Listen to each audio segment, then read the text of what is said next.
Assalamualaikum warahmatullahi wabarakatuh. Saya Nakia Salsabila, NPM 21901011063. Di sini saya akan menjelaskan model penelitian pengembangan Procter & Gamble.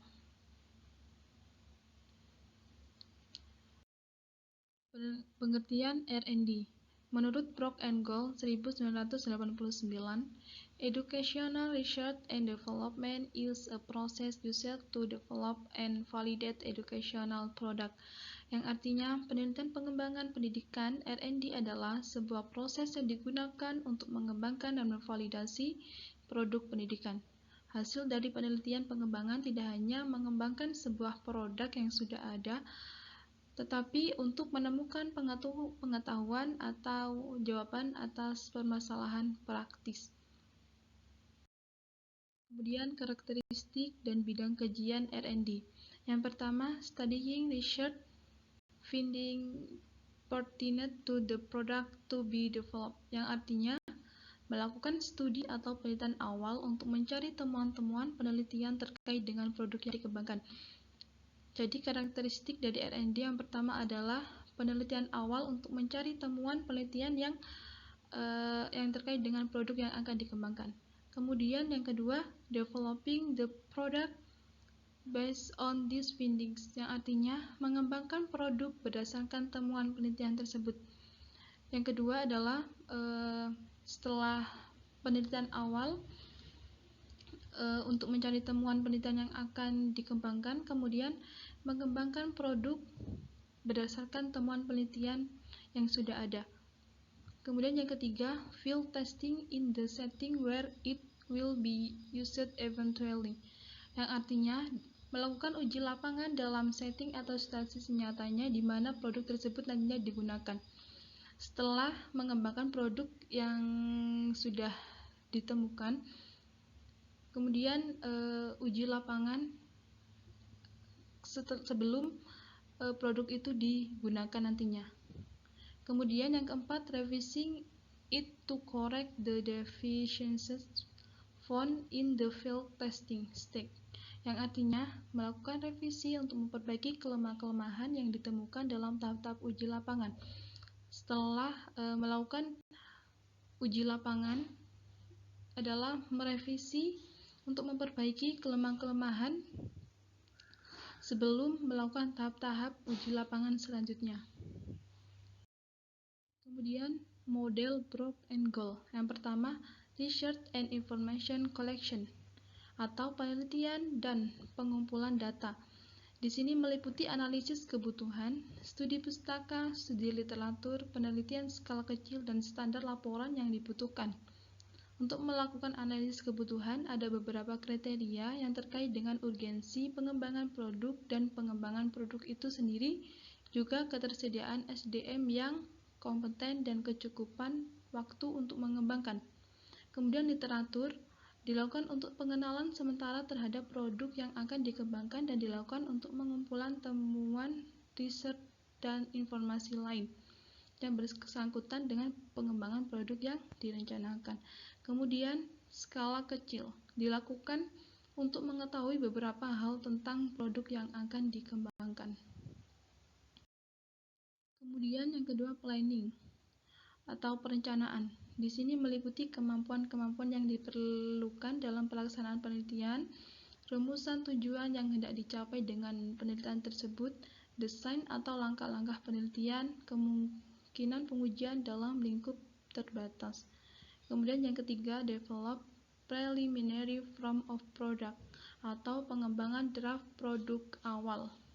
Di sini meliputi penentuan desain produk yang akan dikembangkan atau desain hipotetik, penelitian sarana dan prasarana, penelitian yang dibutuhkan selama proses penelitian dan pengembangan, penentuan tahap-tahap pelaksanaan uji desain di lapangan, dan penentuan deskripsi tugas pihak-pihak yang terlibat dalam penelitian. Kemudian yang ketiga, preliminary field testing atau uji coba lapangan awal. Langkah ini merupakan uji produk secara terbatas. ini melakukan uji coba lapangan awal terhadap desain produk yang bersifat terbatas, baik substansi desain maupun pihak-pihak yang terlibat. Uji lapangan ini dilakukan secara berulang sehingga diperoleh desain yang layak baik substansi maupun metodologi. Selama uji coba, diadakan pengamatan, wawancara, dan pengedaran angket, pengumpulan data dengan kuesioner, dan observasi yang selanjutnya dianalisis. Kemudian yang kelima, main product revision atau revisi hasil uji coba. Setelah melakukan uji coba lapangan awal, maka di sini ada perbaikan model atau desain berdasarkan uji lapangan terbatas. Penyempurnaan produk awal akan dilakukan setelah uji coba lapangan terbatas.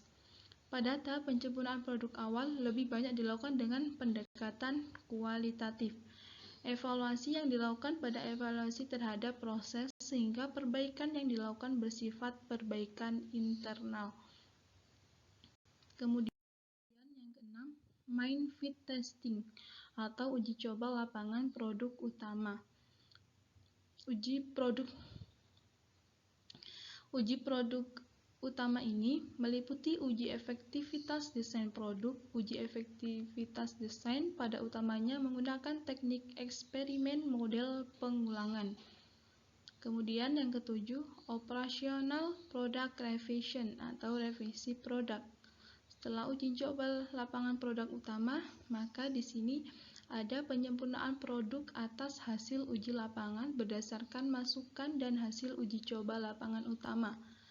Perbaikan ini merupakan perbaikan kedua setelah dilakukan uji lapangan yang lebih luas dari uji lapangan yang pertama. Desain yang digunakan adalah pretest atau posttest. Selain perbaikan yang bersifat internal, penyempurnaan ini didasarkan pada evaluasi hasil sehingga pendekatan yang digunakan adalah pendekatan kuantitatif. Kemudian, operational fit testing atau uji coba lapangan skala luas atau uji kelayakan. Setelah revisi, maka dilakukan uji lapangan yang dengan skala yang luas, meliputi efektivitas dan adaptabilitas desain produk dan uji efektivitas dan adaptabilitas desain. Pengujian dilakukan melalui angket, wawancara, dan observasi. Kemudian yang ke-9, final product revision atau revisi produk final. Setelah melakukan tahap-tahap mulai awal dan sekarang ini adalah revisi produk final yang sudah melakukan tahap-tahap dan sekarang adalah revisi produk finalnya.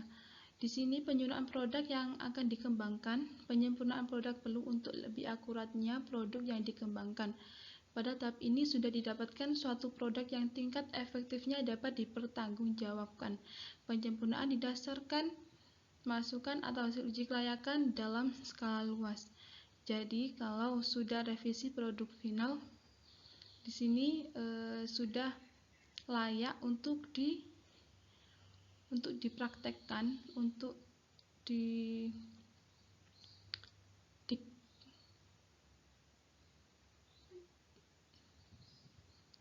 Kemudian yang ke-10, dissemination and implementasi atau diseminasi dan implementasi.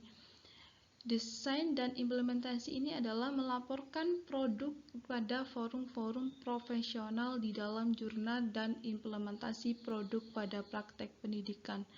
Penerbitan produk untuk didistribusikan secara komersial maupun free untuk dimanfaatkan oleh publik.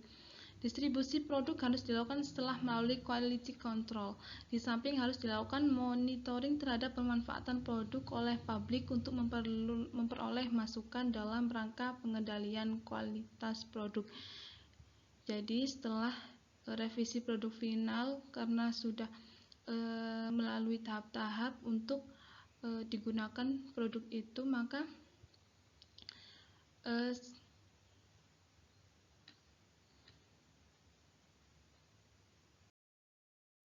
selanjutnya, pada dasarnya model Brock and Gold bagian dari penelitian pengembangan R&D yang memiliki kelebihan yang pertama, mampu mengatasi kebutuhan nyata dan mendesak. Kemudian yang kedua, mampu menghasilkan suatu produk atau model yang memiliki nilai validasi tinggi karena melalui serangkaian uji coba di lapangan dan divalidasi ahli. Kemudian yang ketiga, mendorong proses inovasi produk atau model yang tiada henti sehingga diharapkan akan selalu ditemukan model atau produk yang selalu aktual dengan tuntutan kekinian. Kemudian yang keempat, merupakan penghubung antara penelitian yang bersifat teoritas dan lapangan. Kemudian kekurangannya, yang pertama, pada prinsipnya memerlukan waktu yang relatif panjang karena prosedur yang harus ditempuh relatif kompleks. Kemudian yang kedua, tidak bisa digeneralisasikan secara utuh karena penelitian ditujukan untuk pemecahan masalah. Kemudian yang ketiga, penelitian memerlukan sumber dana dan sumber daya yang cukup besar. Itulah model dari Brock and Gold. Terima kasih. Wassalamualaikum warahmatullahi wabarakatuh.